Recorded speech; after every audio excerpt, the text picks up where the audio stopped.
Hey everybody, welcome to the pre-roll for Electric Libertyland 170. I want to remind you of a couple things at the top of the show today. Number one, we are still giving 10% of all of the dollars that we get in for our Pride and Patreon subscribers to DonorsSee and Brett Glyer, his wonderful nonprofit that works with libertarianism at the forefront to help people directly. You get to see your dollars at work. And he, of course, is focusing on COVID and aiding people that are in need, as most people are, and seems to be the focus of everything in society. So you can join at patreon.com/Lions of Liberty. And also want to remind you that in this era of home delivery, we are also working with NorthSpokaneCBD.com, and you can get 15% off by using the promo code LIONS for home CBD product delivery. So make sure to check that out as well. Welcome to Electric Libertyland, here on the Lions of Liberty podcast, your weekly shot of culture, comedy, and liberty with your host, Brian McWilliams.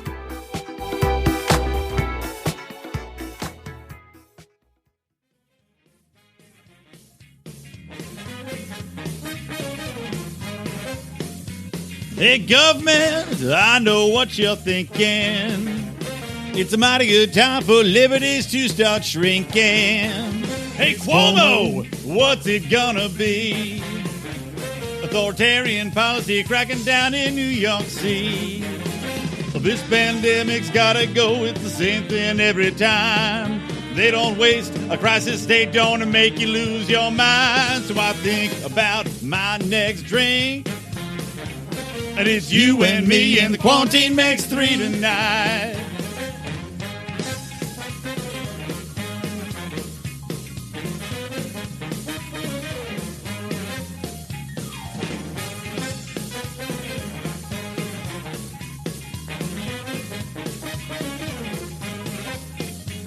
Well, I know this cat named Stim, who's bailed through islands and dams, loves digging deeper in that fiscal watering hole. Said, hey, Stim, how you doing? Where have you been? He said, I've been plotting with poor politicians on what to put in. Hey, this government's got to go. It's the same thing every time. Destroy our economy, hit rock bottom, and tell us it's all fine. So I think about my next drink. And it's you and me, and the quarantine makes three tonight. Yeah, hit Trump, give it to me, Pelosi. Who else wants a piece of this? Get on there, everybody. Give a little shove, give a little love to your local municipalities. Get something in there for the Green New Deal. Get something in there for the unions. Get something in there for the airlines. Get something in there for the farmers. There's no ending to this, right? Everybody have a drink. Hey, everybody. All right. That was my little Big Bad Voodoo Daddy tribute there to the stimulus and all the pork barrel spending that went into it. This is Electric Libertyland. I am Brian McWilliams, and this is episode number 170, which means you can find all the show notes, of which there are several, over at lionsofliberty.com/ELL170. Now, one thing I just want to bring in at the top of the show here, because we're living in this dystopian, authoritarian, lockdown, quarantined, goddamn society right now. And half the world seems to be cheering for it, and half the world seems to be anticipating even further crackdowns and welcoming them like the idiotic sheep to the slaughter that they are. But that doesn't mean we can't laugh. Doesn't mean we can't have a good chuckle as we're going down in flames. You know, I always figured I'd be the guy that if the plane's crashing, I'd be cracking a joke. You know, I'd be looking to the person next to me and being like, I'm just angry I didn't get a meal, you know, or they call this stroopwafel worthy, because on United flights, at least you get a stroopwafel with every flight. It's the highlight of the flight, really. But there's a meme going around, taken from one of my favorite shows, and I know we had it posted. I think Otto posted it in the Lions of Liberty forum recently, or maybe it was Joseph. I can't remember who. But and also my wife had shared it around, and of course it's always on my mind, which is the hilarious clip when the representatives from then thriving Venezuela, right after Maduro had taken over, right after Chavez had taken over in Venezuela, and they were still rich off of the flush capitalism, and oil that had made the country so very, very wealthy for a short amount of time before socialism came in and completely destroyed it, which, of course, is always what happens.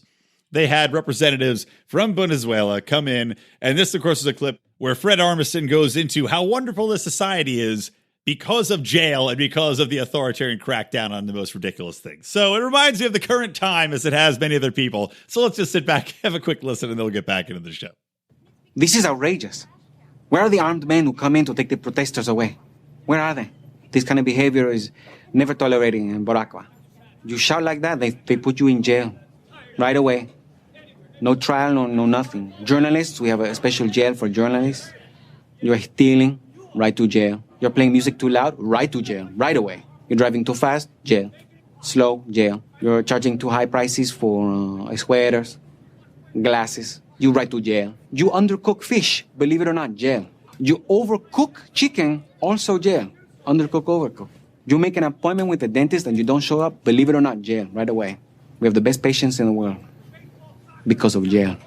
All right, so that's for Parks and Rec. Now, it seems crazy in a way, right? He's talking about all these things, how if you overcook fish, you undercook fish, you overcook chicken, you don't show up for a dentist appointment, you go to jail. Honestly, doesn't seem too insane to me right now. The way things are going, the way police departments, the way governors, the way mayors are overstepping their boundaries of authority and cracking down on people for taking part in non-essential activities. If you have a business that's considered non-essential, aka selling sweaters, maybe, well, guess what? You can be closed down. You can have a fine. In New York City, they're talking about cutting off water and power. Or maybe that was even in Los Angeles, cutting water and power to stores that try to be open, giving them fines. They're arresting pastors for holding church services where people, I'm getting ahead of myself. But literally, we've got, companies that are delivering food. What if you deliver food and it's vastly undercooked by accident? What? And somebody gets sick? Straight to jail. Off to jail with you. Price gouging? Off to jail. No price gouging. Only set prices. You cannot allow the market to operate. Off to jail.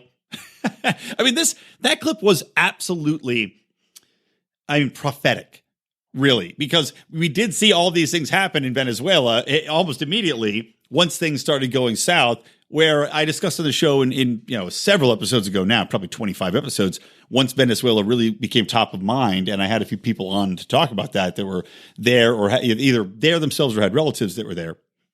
But you had people that were baking bread off to jail because they decided that they were charging too much money for bread, despite the fact that they couldn't get any supplies for bread, that there was such a shortage on everything they were using that they had to pay above market prices anyway, or black market prices, so that they in turn could not charge what the government mandated they charge for bread. They had to charge something that would actually allow them to make money and survive, and the government said, you're not allowed to do that. Off to jail.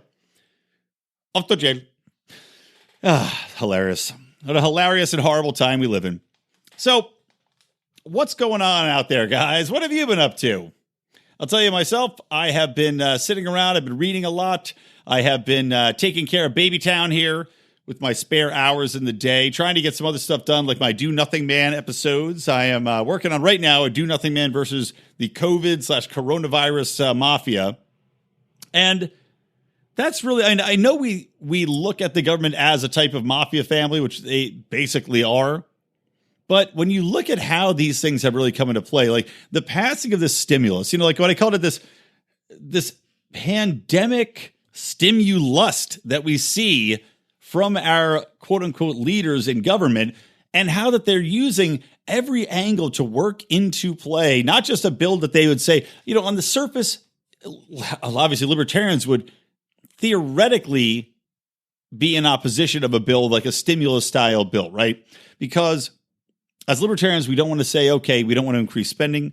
We don't want to force people to be paying in to support other people that they don't know, that they have no idea what they're going to be doing with their money, nor their personal choices in life. So why should we all collectively be forced to pay for people, no matter what the circumstances, really? And not only that, but it's not just about people. It's also about crony capitalism. It's about the banks getting bailed out, getting all these billions of dollars given to them at virtually zero interest rate, and not passing that on to consumers. Who are they even going to lend it to right now? You see the airline industry getting bailed out, and the airline industry should have the ability to weather something like this. They've got stocks. You know, I was listening to Thomas Massie because he was on Dave Smith's Part of the Problem, and I'm glad he was, because I want to talk a little bit more about him later. But, you know, he was citing the fact that they do have the ability to weather this. You're going to have people traveling later on. You can still sell off some stocks to cover your losses and maintain in this time. You shouldn't simply fall back on the government. And we're seeing this cronyist kind of institutionalism. We're seeing them with this STIMU-LUST go out of their way to make sure that every pet project gets funded. I mean, Christ, talk about the airline industries. The Democrats and the green nutballs shoved in mandates that the airline industries have to reduce their emissions by 2050. They wedged that into a stimulus bill. I mean, they wedged in funding of $25 million for the Kennedy Center in a federal spending bill. The Kennedy Center in fucking New York City. How does that benefit all of America? Or we're saying that it's some institution that has to be protected? Well, in that case, maybe they should have put some language in there that says they can't furlough and fire the New York Symphony Orchestra, because that's what happened immediately after it passed and after they got their money. Mentioned on Dave Smith's show is that when you break out the numbers behind the stimulus bill, this $2 trillion, largest ever in the history of the goddamn country or world for that matter, spending bill, you actually have it break down to about $60,000 per family, right? That's what the bill's pure dollar amount would allocate. But instead of that, you get $1,200 checks. Maybe you get $1,200 for 3 months, so maybe you get $3,000. A lot of people will not get that much money, right? So you've got all this cash going towards special interests, all this cash going towards bailouts, all this cash going towards frivolous bullshit spending on local levels. I mean, God, you know, one senator was fighting to get $1.5 billion allocated for every single state, no matter what, because he had a small state. I think it was like a senator or a representative from Idaho. Got to get that in there. Got to get my piece of the pie, you know, which is why I called this the gangbang bill, because everybody got a shot. Everybody got to put their dick in and fuck this bill and fuck the American population over, which is exactly what's happening. And it's not just in straight spending here, but it's also in that they're diluting the monetary supply thoroughly as well. So in a time when we've got people not making money that are forced out of work by the government, you also have the value of our currency dropping down. I mean, God damn it. $2 trillion more dollars in spending and $4 million in printed money that's being lent out directly to banks, all these other things, they add up.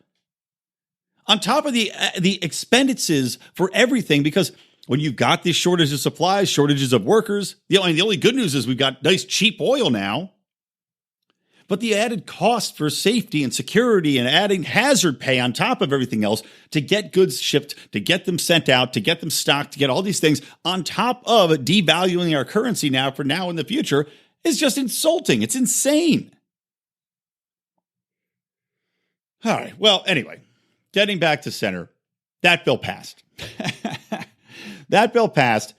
And I kind of want to go through and break down just the fact that Thomas Massie stood up there and called for a voice vote during this process, right? Because we had this, obviously it's being shoved through as fast as possible. You had a Senate version, which was half the amount of spending that was then shoehorned in with the democratically controlled House. Of course, you've got twice as much spending now in this bill. But Thomas Massie came in, drives his ass through to D.C., to protest and demand some debate on this bill and protest the fact that they weren't going to hold a recorded vote. Now you say, why is this important? I'll tell you. The reason why is that, and Thomas Massie adequately points this out, he said, if we eliminate this, number one, it's against Constitution. You need to have half the members of Congress there, which he, according to him, did not, because a lot of people were sick. They're at home. They're self-quarantining. But also, you're holding people accountable with a recorded vote, which is asked for. If it's requested, then should be given. And typically they do acquiesce on this. But he's saying we need to have a recorded vote, not just a simple voice vote, because people need to be held accountable. We need to see who's there and who's not there. And he said that Nancy Pelosi specifically told him to his face that they would not be recording a voice vote because that is an invasion of privacy to those senators that decided not to be there for personal or medical reasons. An invasion of privacy. The irony of that, considering the fact these people owe it to Americans for us to know exactly when they are or are not at a particular vote that we might care about, especially when it's the largest spending bill in history. But not only that, Massie points out that The real reason they didn't want this recorded is because they don't want to be on record essentially supporting the biggest mistake ever made, or what could potentially be the biggest mistake ever made. And this isn't even the end of it. There's still a fourth stimulus bill that's immediately being talked about because $2 trillion just wasn't enough. It's not enough bailouts. It's not enough corporate spending. It's not enough whatever else. Meanwhile, the question has to be asked, if we're talking about a fourth stimulus bill, what the fuck did you do wrong with the last one? How did you not address these concerns? How did you not put more priority on what was actually needed in the country rather than these pork politics, the bailouts for everybody across the nation, all these cronyist, corporatist favoritism bills that you put into play, and all these payouts that you have for all your specialties, and making sure that every state gets a $1.5 billion. It just shows you the entire process is fucking bullshit. And we should have a recorded vote of this. There should be a documented recording of who's voting for it, who's standing up, who's not. And I really appreciate Thomas Massie standing up and demanding that we have some transparency on this. I mean, no matter what the circumstances may be, bills like this are always used to pass through tyranny. The Patriot Act, which, by the way, also got renewed for another 90 days in the midst of all this distraction. The Patriot Act got pushed through because of 9/11. And we still can't get it off the books. God, almost 20 years later, we can't get it off the books. All the domestic spying going on and all these other provisions. Nothing about the FISA courts was renewed. Nothing about the NSA stuff was pulled back in this latest edition. They just passed it as is. But literally nothing could happen that would make me think that we had to somehow speed up the legislative process to push through bills without having people even get the chance to read it. Nobody's read this fucking bill. Nobody's read it. There's no way. They had 24 hours to vote on it. So you get a piece of trash cobbled together, then forced down people's throats that nobody knows what's in it, and now we're all forced to deal with it and forced with the fallout. And nobody knows what the fallout can be. Nobody even knows what we're dealing with yet. There's not enough data even for the virus to know what we're going to be dealing with. There's not enough data to know what something like this, a shutdown of this proportion, is going to have on the economy. I mean, we all want to think it's going to bounce back, but nobody knows. And by the way, one quick thing I want to point out. I know Justin Amash is getting some heat because people think that he allowed this to go forward as well, but he actually did stand with Massie and did say that he wanted to have a recorded vote as well. He did not take the type of heat, though, that Massie did because he didn't make it as public as Massie did. And it was interesting hearing Thomas Massie talk about just the mafioso type of environment that is Capitol Hill. And we always talk about how, the state is essentially a mafia. It strong arms you. It forces you to do its bidding. It can punish you if you don't comply. It's got a lot of guns. It's got a lot of ammo. It operates in secret. Well, hearing Thomas Massie talk about how the head of the GOP had called him up and said, hey, good luck with your campaign, and then hung up the phone. Basically, not so veiled threat. That he was promised all sorts of carrots and then promised all sorts of sticks when he didn't go along with it, that Trump had been threatening him. All of these things show you that the legislative process is absolutely broken. It is purely self-population. It's self-propagation of government. It's making sure that your coffers are lined to the fullest extent, making sure your little pork products are funded, and fuck anybody else that tries to get in your way. So let's ram this down people's throats without proper debate, without any concept of whether or not it's actually going to have any sort of impact. And considering that we had a stimulus before that did absolutely nothing, I don't see what an additional $3,000 in stimulus is going to do for anybody. People are going to look at this and say, I'm forced to go sit in my house. I don't know if I'm going to be able to work. And I want to talk about that. That is soon too. The free market and the way the market's adapting to this. But if being forced to work from home, I may not have a job. I'm in full panic mode. I'm not going to do anything with that other than pay rent or put it in savings. There's nothing else that I can do with that cash. I'm not going to go out and splash it around because I am too scared to do anything else with it. But at the same time, $3,000 is not enough to get anybody through. It's enough to pay my fucking mortgage for a month. And I just found out as I'm recording this podcast that my wife's going to have her pay reduced by 20% when she goes back to work in a month. I've told you guys before, I don't know if I'm going to have a job in a month. Honestly, I don't know. I'm looking at trying to create other revenue streams. I'm praying that we can make this podcast into something. I'm praying that some of these other projects I'm working on are going to get picked up.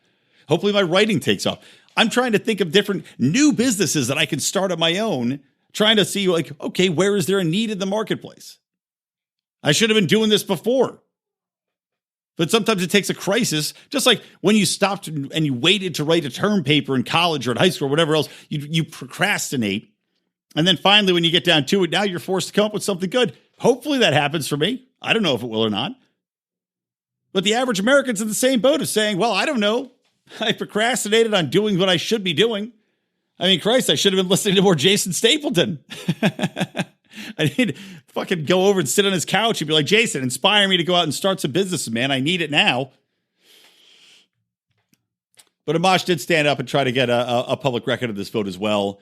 Both Massie and Amash are on record saying that despite being libertarian leading senators, they both said that they supported a direct stimulus bill.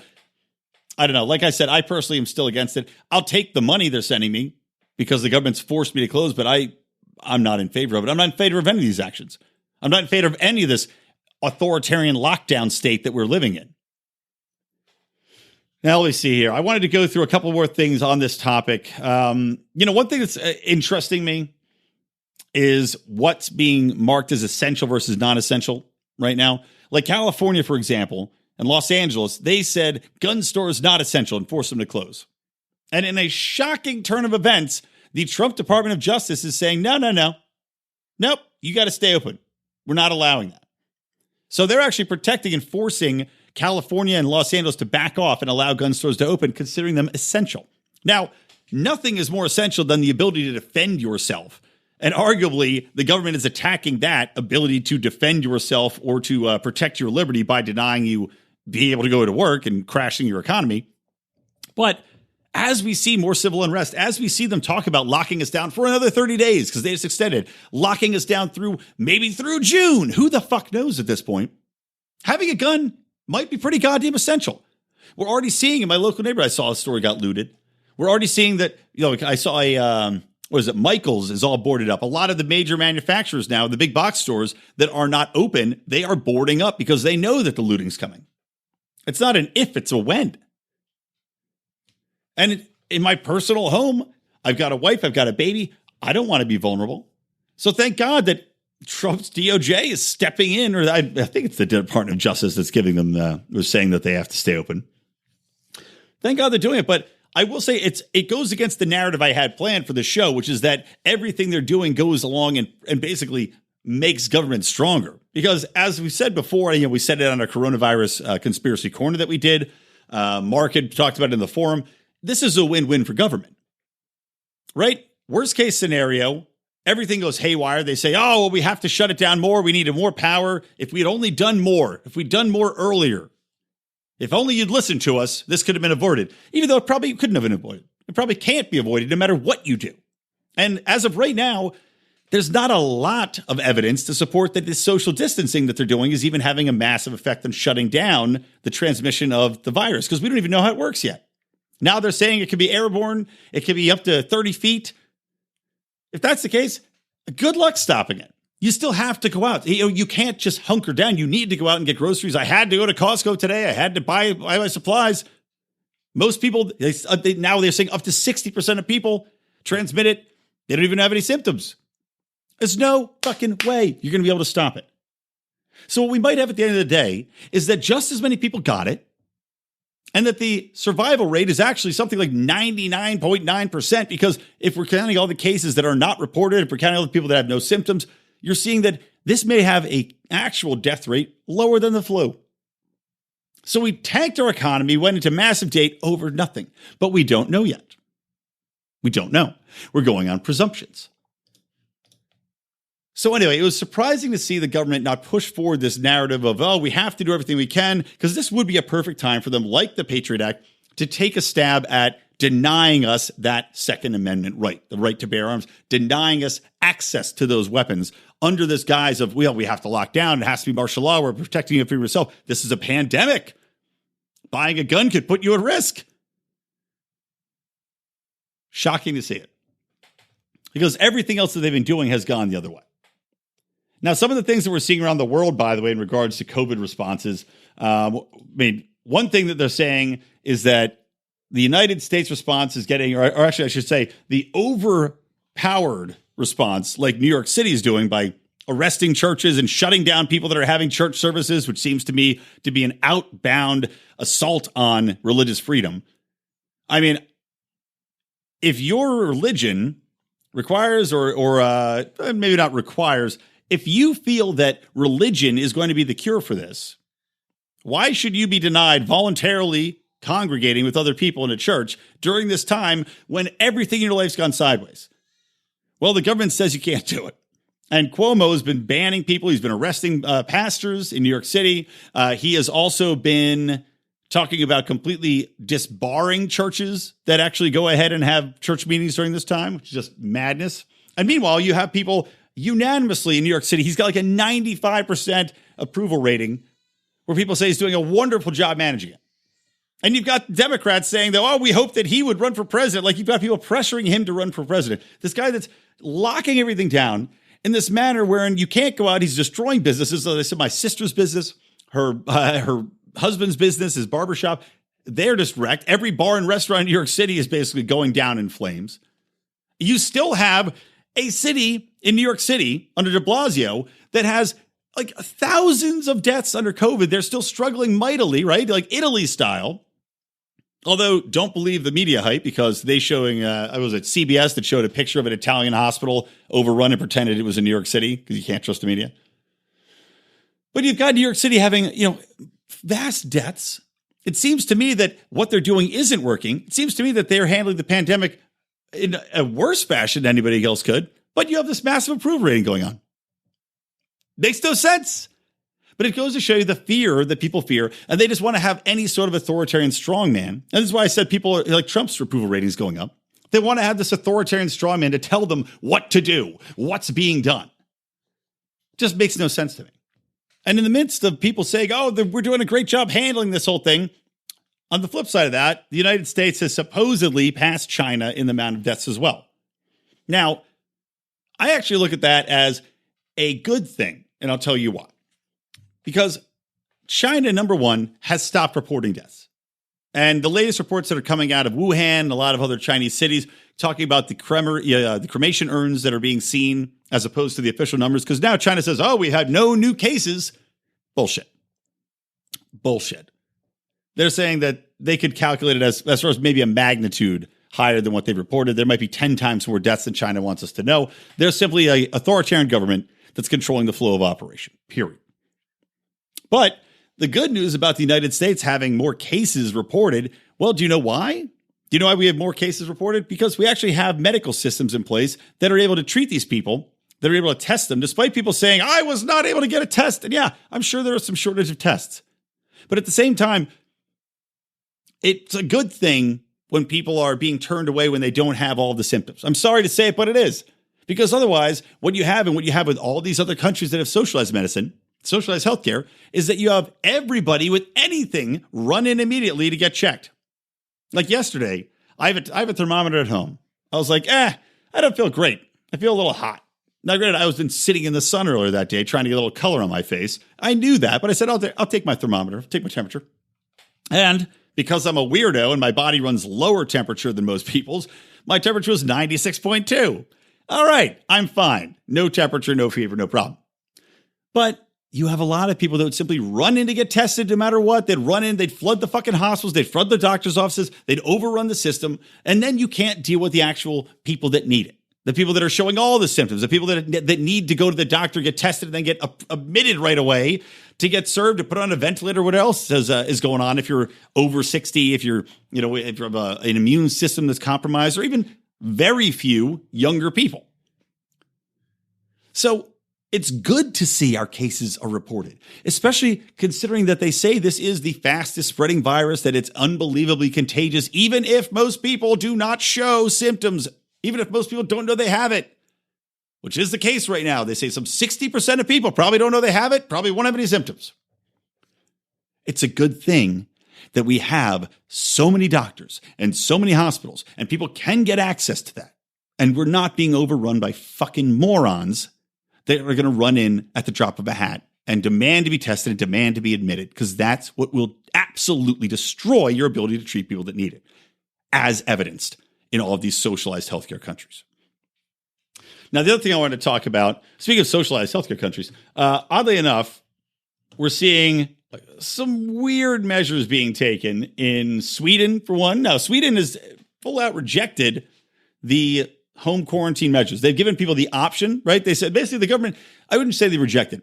The government has given people the option. They're encouraging people to work from home, but they're not mandating it. They're not bailing anybody out. They're not demanding businesses close. The only thing they've done in Sweden is they're limiting events over 50 people. Fine. You can still go to the bars. You can still have little gatherings. You can still do whatever. You go to dinners. The restaurants are open. Now, Sweden, I think, has some 3,000 plus cases.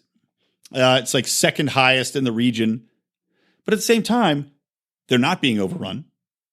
They're not being devastated by this illness. They're not in full panic mode as we are. And they're going to come out from this.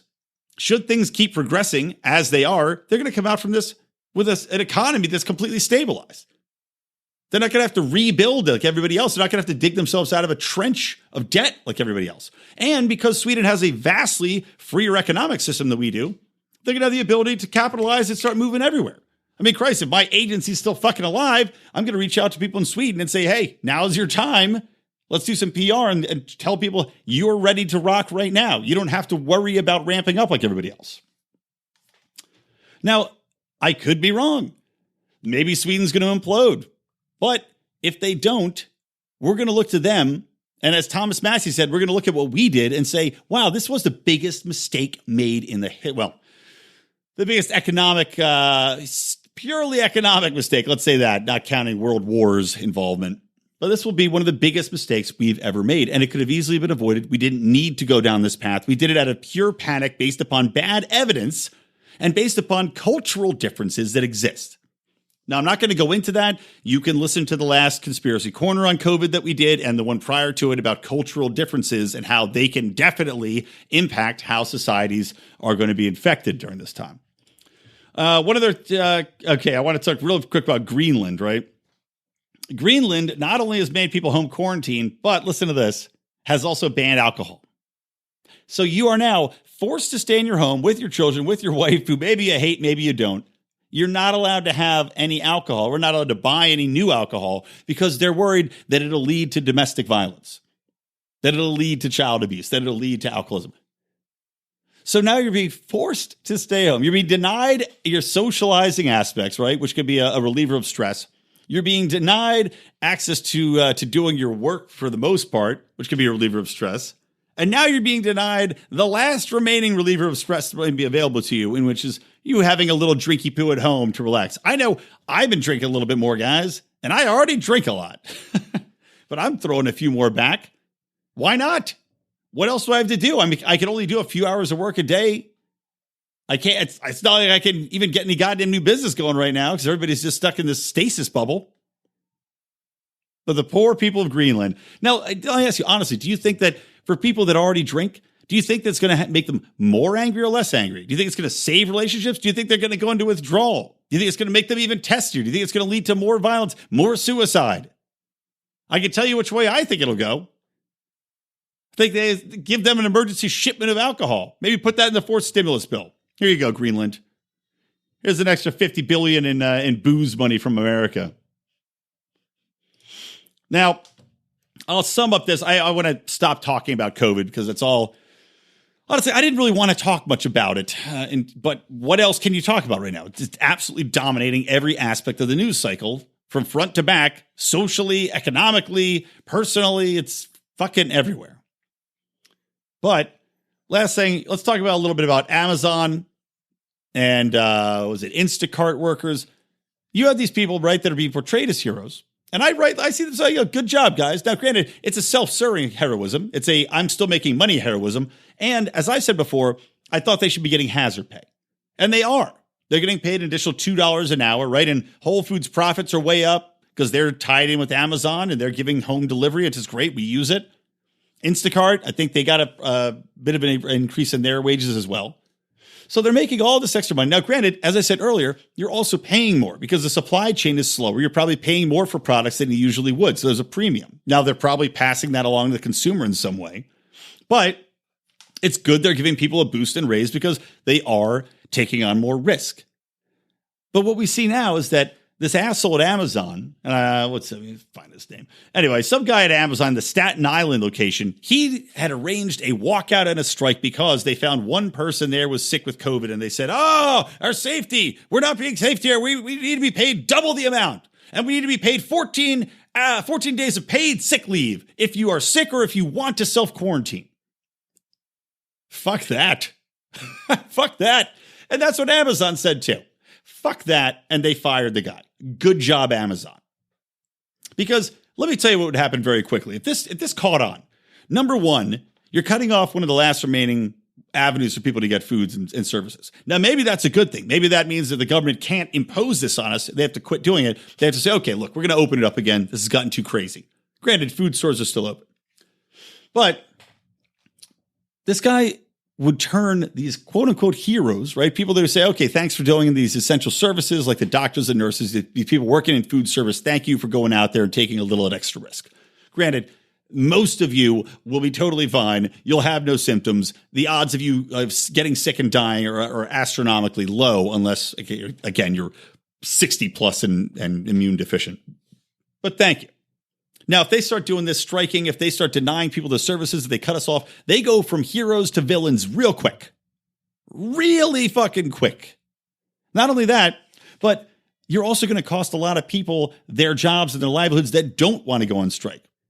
Because it only takes about, I don't know, a small portion of the workforce going on strike to stop everybody from doing their jobs, especially in an operation like Amazon, where you've got a factory setting, you've got something working very quickly, you have a certain number of people that have to be there to get the job done. It can come to a screeching halt. So good, get rid of this fucking guy. Also, if you're at a low-paying wage, right, a low-paying job, skillless labor, you're in there, you're not making that much to begin with, saying that Amazon should give you 14 days paid sick leave on top of, or if you just want to self-quarantine 14 days, doesn't make any sense for the company to do. The simple reason, why would anybody not just immediately say they got sick and take the sick leave? It's not like other jobs, with corporate jobs where people could work from home, where you say, okay, well, I've got too much money. I don't want to take that sick leave. I want to use that later. I'm just going to keep working and keeping that income going. I'm going to keep that for later because I know it's guaranteed to me. I'm going to save it for when I need it. If you're working a hourly job at Amazon and you're saying, well, fuck it. I don't know if I'm going to get this paid leave again. If it's a temporary thing, I'm going to take it right now. I'm going to take a 2-week vacation during the height of this, wait it out, and get paid, and then I'll just go right back to work for my same hourly rate. Amazon knows that. That's why they're not going to capitulate to that. It would be obscene to force them into that. And I know that the bill, the stimulus bill, they wanted to force people into paying, small businesses to pay 2 weeks paid sick leave as well. Now I kind of get why they didn't have Amazon in that, to be honest. Now it makes more sense. I was railing against it last time, but now it makes a lot more sense. Even though it's still cronyism, it's still giving people that can afford to do it, theoretically anyway, unless their entire staff takes 2 weeks off, which just might happen. But now it makes more sense. Still cronyism, makes more sense. The government should have never mandated that small businesses had to do it either. But, yeah. You can strike if you want to, man. Hey, if that's your relationship, if you want to have a different negotiation, you can take that risk. But this guy risked and lost, and I say good. What else? Okay. I talked about China lying. I talked about Sweden. I think that's it. Okay. So let's turn our attention to Joe Biden. Oh, actually, no. Let's take a quick commercial break. Then I'm going to come back. I want to talk a little bit about the free market and its response to the coronavirus and how it's interesting. And then also I want to talk about Joe Biden, and then we'll wrap it up. I'm back to tell you again about Good Morning Liberty, everybody. Yes, Good Morning Liberty, hosted by Nate and Charlie, an every day of the week podcast that is hitting on all of your favorite libertarian topics, as well as making it a point to talk a little bit more about healthcare, as they both have a background in the healthcare industry, currently working with a healthcare IT company. So they've got the ins and outs, which comes into play, especially right now, as we look at what's happening with healthcare, how the government's bailing them out, etc. So Nate and Chuckles over there have a lot to say about it. Also, funny guys have been on the show, entertaining listen, and Another bonus of the show at this point in time is they focus on compassionate libertarianism, finding solutions, finding ways in which we can be looked upon not as the monsters that we so often are, monsters that stand up against tyranny like Thomas Massie, but in fact are caring individuals. So they put a lot of emphasis on that in their show as well. You can find them at any of your favorite podcatching apps. Again, Good Morning Liberty, or check them out online at lol.gmlpodcast.com. All right, we're back into it. Guys, this has been, a difficult podcast for me to record. I swear to God, if it's a little disjointed, hopefully I'm not repeating myself. Hopefully it's not coming across as badly as I feel it is in my mind, because it's one of those days where it's like I keep getting interrupted. Like every 10 minutes, I'm getting interrupted by something. So it's messing with my train of thought. I'm not able to just kind of hit the ground and run as I like to do. I keep having to stop and start, and it's messing me up trying to get where I'm coming from. Just like my wife interrupted me, the baby needs something, I had to cook dinner. My computer decided it was going to stop working because it had an overload because I have a crappy computer. Everything under the sun is interrupting me here. It's just making my life miserable. But we are back. Then to remind you, you can find the show notes for this episode at lionsofliberty.com/ELL170. And you can support us on Patreon at patreon.com/Lions of Liberty. 10% of that will go towards DonorSee and the efforts they're doing for libertarian nonprofit efforts fighting COVID-19. So make sure to give us some ducats. And we're going to have a very special t-shirt coming. I don't want to give too much away. All I will say is it ties into Tiger King, and you're not going to want to miss it. But we're just going to have that in a day or two, and we'll aptly promote that when it's available. And that'll be for our members at $15 or up. We'll get a t-shirt. Okay, coming back into it. So a couple quick things. I wanted to talk about the free market response to this because, we're seeing the world change very, very quickly. We're seeing that the entire way people are working is becoming readjusted. And it's one of those things you have to take a step back. If we can pull ourselves out of it, and it's hard for me to do because God knows I am in the middle of it getting impacted like many of you are. But if we take a step back, it is honestly beyond impressive to see how the market has provided us the tools in which we can still somewhat function as a society by virtue of technology, by virtue of e-commerce, by virtue of the market finding a way to keep supply chains intact. I mean, God, look at how much business is now being done virtually by cloud computing, by Zoom. We're keeping in touch not only by virtue of these social networks, which are a blessing and a curse. And now, I've railed against the social networks. I believe that they are the cause of a lot of the violence, a lot of the hatred that goes on. I blame a lot of the shooting epidemic on social media and on bullying and on isolationism. But oddly enough, now we're in a time where nothing's good for anybody. You're not seeing people post the videos of their vacations. I think it was a Jeffrey Zucker or one of these mega millionaires, maybe the former Eisner, maybe the former head of Disney, had posted it saying, I'm quarantining on my $950 million mega yacht. And he just ripped to shreds. Instead of people like, oh, what a lifestyle. Give him a television show. What are the Kardashians up to? Instead, we're actually seeing people spill their heart out. Now, granted, some of them, I will say, annoy the living shit out of me. I can't stand it when people go and post thoughts and prayers on Twitter or on Facebook. I hate it. God, I hate it. I just think that it is, even if you're honest in your efforts and you really just want prayers and you believe in that type of thing helping you, I can't stand it. I just think it's very self-serving. Look at me, a cry for attention rather than an honest appeal for anything. However, we are seeing people share on social media that they're having problems. And that's one of the things is we can see and commiserate with people because misery does love company. I mean, you don't want to feel alone, and we are feeling less isolated by sharing our personal miseries on Facebook and having people say, yes, I'm with you. This is what I did to help. We're having people, I know in libertarian groups, you've seen people post, say, hey, if anybody can help me out here, please do. You're seeing people interact with like Zoom media, what we use for our Mufasa Pride calls, where we get everybody together to get feedback on the show. That's if you're $25 level or up. But it's also what we use to do our interviews, what we use to do our LILDL shows, all of our shows on video that we stream to our Pride are all done through Zoom. And I know I've had several Zoom happy hours with people, some of whom I haven't seen in years. People that I haven't talked to in years at times. My buddy Sean just had a 40th birthday, and I'm on there. It's me. It's Dan Mahoney, who's he's been on the show. He was at the California Libertarian Convention with us before they shut all these things down. But he's on the call, and it's like people I haven't seen in years. Just amazing to kind of reconnect with them. So we're seeing the benefit, but that benefit is provided by the market. It's provided by people that had an idea that were able to go out despite government regulations, despite all the issues with corporate taxation and small businesses, despite all the hoops that they have to jump through, are finding a way. And now, in this environment, despite what government is doing, not with help from government, because all the small business loans in the fucking world are not going to help you when your business has already collapsed upon itself.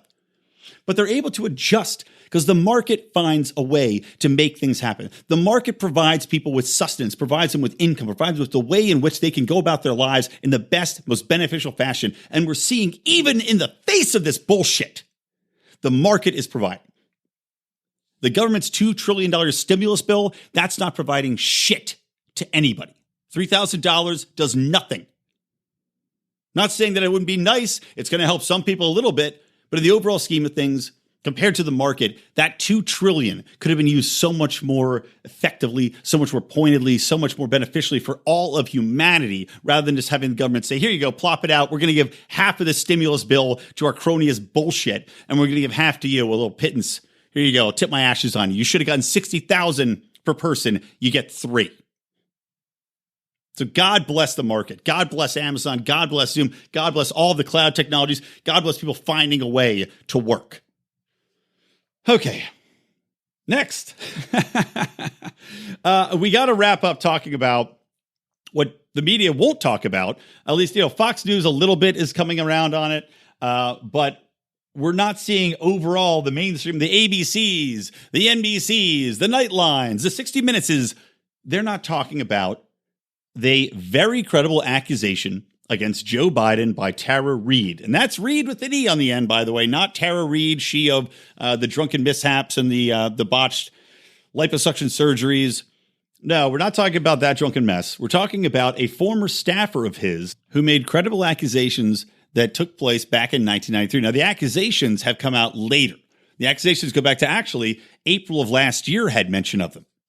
So I don't know. I was trying to figure out exactly when she first came forward and told her story. I have not been able to find that exact date as of this recording. However, it was briefly reported in the Washington Post like a year ago, and then seemed to disappear from the mainstream media's narrative. A couple of the places have reported on it. Vox, HuffPost. What do you think of the Time's Up movement? That's how this came out. The hashtag Time's Up thing was how she had just discussed this story, and again, mainly ignored. Why? Well, probably because Democrats don't want to acknowledge the fact that Joe Biden, a frontrunner, could possibly have done something vastly more credible than the accusations that were made against Brett Kavanaugh to try to derail his nomination to the Supreme Court. Of course, those included possibly fabricated stories taking place back when 2 kids were 15 years old, back in, I think, Massachusetts or something like that, and an allegation that Brett Kavanaugh and another man had forced a young and gullible woman into a room and had their way with her. Of course, none of this could be corroborated. Even the woman, Christine Blasey Ford's friends say that they can't remember it, that they don't have any recollection of this party. So it certainly sounds like she could have very well just made it up, as was the case with 2 other accusers who had come forward with stories that were equally horrible and were easily disproven once they were brought to the light. But that didn't stop the media from reporting on them as though they were fact. There was no cross-checking. There was no hesitation to run forward to say that Kavanaugh was a rapist and to say that he had no place on the Supreme Court based upon the believe all women tenet that has been brought forth in our society. Yet, curiously, Joe Biden, a former staffer, not a random woman back when, not a teenage tryst, not some random woman on a plane, not some unprovable, uncredible person. No, a former staffer comes forward and says that he had allegedly, according to her, pressed her against a wall and penetrated her with his fingers because he said, "Hey, kid, somebody told me that you liked me," or something like that. So that's not verbatim, but That's what she basically said that he had said to her while he's doing this. And she said she just sat there kind of stunned. She looked up to him, all that kind of thing.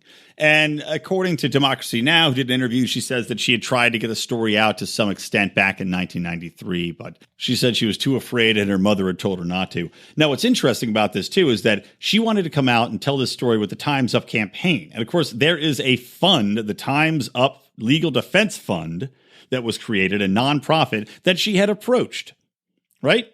And she was told, reportedly, that the fund couldn't help her because Biden is a candidate for federal office and pursuing a case could, quote, jeopardize the fund's nonprofit status. And The Intercept is reporting the public relations firm representing the Legal Defense Fund is SKD Knickerbocker, whose managing director, Anita Dunn, is a top advisor for Biden's presidential campaign. And Democracy Now! Says they emailed Biden's press team for these allegations to respond to us. They didn't get back to them. So this is obviously something that has a lot of deep seeds and a lot of roots going through. And it looks like it's pretty much protecting this man in the worst possible way. You know, by literally using a fund that is dedicated towards exposing this type of thing in politics, in entertainment, among players in power, and then deciding that they don't want to talk about it because, oops, it's my guy. You know, it's kind of like Hillary Clinton saying that these women should not be believed when it's in regards to her husband, but that we have to believe him any other time. You know, never when it's my guy, only when it's your guy. So it's sickening to see how the media can easily twist and turn in ways to protect this candidate. And a guy who, you know, it's just like with the whole thing with the Uranium One company. Or not Uranium One, I'm sorry. What's the, God damn it, I'm blanking on the name of the gas company now. Burisma, right? I talked about how it was insane. All this investigation and hoopla over Burisma and how we can investigate Joe Biden because he's a candidate for office. Well, does he just get an excuse then? Are we also not allowed to try to prosecute Joe Biden for sexual assault because he's running for president? Does he get a free pass there too? Because it's going after a political candidate? The Department of Justice tries to go after him now? It seems to me that Joe Biden is a man who has more questions to answer than almost anybody that has ever run for president, yet is incapable of answering any of them. Constantly has people covering for him, covering up, dissuading, dismaying people, obfuscating the truth, to protect this doddering asshole who clearly has taken advantage of his position throughout the years. Now, is this allegation true? I don't know. And I believe in giving people the fair shake. I believe in giving the benefit of the doubt. The irony, of course, is also that Joe Biden pushed forward the strictest interpretations of the Dear Colleague letter that Obama sent out and the Obama and Biden administration sent out, saying that these colleges should believe women, that they should kick people out of school, that they should fine them, that they should hold tribunals with no evidence being presented by one of the sides, aka the accused, and that you should have no real legal recourse to this. Interesting to see how the tables have turned, excuse me. Interesting to see how this doesn't apply to Joe Biden in any way, shape, or form when somebody comes out with very credible accusations against him. Just pathetic. Now, as I mentioned, he does have a podcast coming out. It's called Here's the Deal. Here's the Deal with Joe Biden, otherwise called, actually, I don't know. Mark and I are discussing doing a rebuttal podcast to Joe Biden's Here's the Deal podcast. Maybe it'll be called Here's the Butterscotch Mountain Formula, because God knows Joe Biden's a senile mess. But we have to listen to the podcast, see what is in there, if it's worth us taking the time to mock it. And then we probably will. You know, it'll be kind of like our Rand pluses and minuses that I used to do, or the Gary Johnson and Johnsoff, the show that we used to do when Gary Johnson was running. Actually, what the fuck is it called? Oh, it was called Mr. Johnson's Liberty Hood. Actually, here you go. I'm going to play you a special song that is the theme song to Mr. Johnson's Liberty Hood. And it probably happened before many of you were listeners to the podcast, to give you a taste of what might be in store for our rebuttal to Joe Biden's podcast, which the first episode's already out. And I have linked to in the show notes. So why don't we go out on that? Go out on Mr. Johnson's Neighborhood theme song. From me, Brian McWilliams, apologizing for a completely disjointed episode, and I hope you will forgive me. I'll be back with fine fashion next week, fully prepared, I'm sure, and hopefully with more to talk about than just COVID-19 horseshit. But from me, Brian McWilliams, from the Lions of Liberty and Electric Libertyland, always stay plugged into Liberty.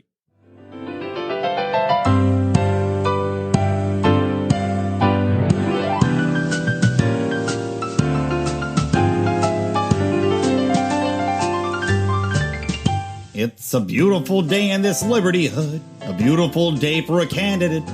Would he be mine? Could he be mine? It's a Liberty day in this Johnson Wood, a Liberty-ish day for a Gary. Would he be mine? Could he be mine? I've never wanted to have a candidate just like you. I've always wanted to have a real libertarian who's schooled. But let's make the most of this beautiful day. Since we're together, we might as well say, would he be mine? Could he be mine? As long as he acts libertarian. Won't you please, won't you please, please won't you be a principled libertarian?